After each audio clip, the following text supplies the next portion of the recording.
Remue ménage. Remue ménage.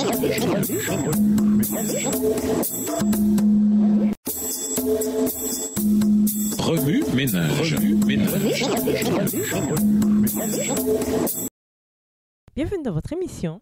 Remue ménage. Nous voilà à la leçon de lundi. Relevez-vous.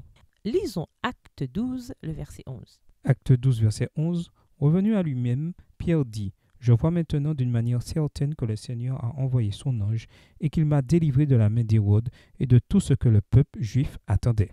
En tant que chrétien, notre foi est éprouvée pour voir à quel point elle est fermement enracinée en Jésus.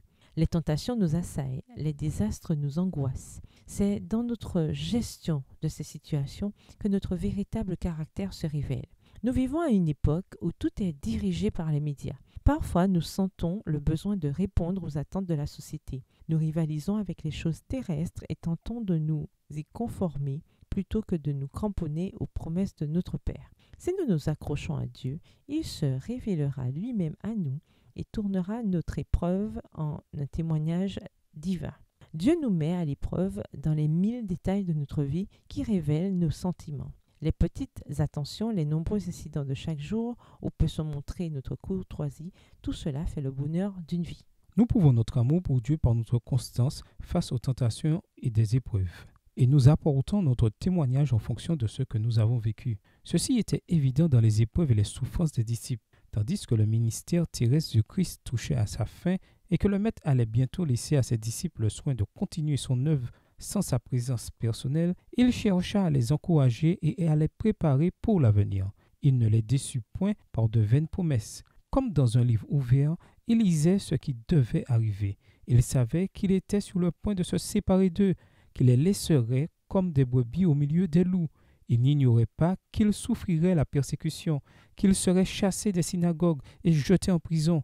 Quelques-uns seraient mis à mort pour avoir témoigné qu'il était le Messie. Il leur fit part de certaines de ces choses. En parlant de leur avenir, il fut clair et précis, afin que dans leur tribulation future, ils puissent se souvenir de ces paroles et être fortifiés par la certitude qu'il était le Rédempteur. Dieu nous fait confiance, tout comme il faisait confiance à ses disciples. Nous aurons nous aussi à faire face à des épreuves. Notre cœur sera éprouvé pour voir jusqu'où nous nous accrocherons à sa parole. Dieu veut que nous dépendions de lui lorsque nous faisons face à la calamité. Nous pouvons, comme Pierre, être certains qu'il nous délivrera. Acte 12, le verset 11. Il aspire à ce que, loin de perdre espoir, nous soyons disposés à nous relever parce qu'il se tiendra là à nos côtés pour nous donner l'élan dont nous avons besoin. Son amour est suffisant pour nous relever. Remue ménage. Face à la défaite, il faut nous montrer courageux. Une telle expérience deviendra une occasion de témoigner. Par conséquent, comment devons-nous nous conduire dans une société impatiente et focalisée sur ce qui est instantané?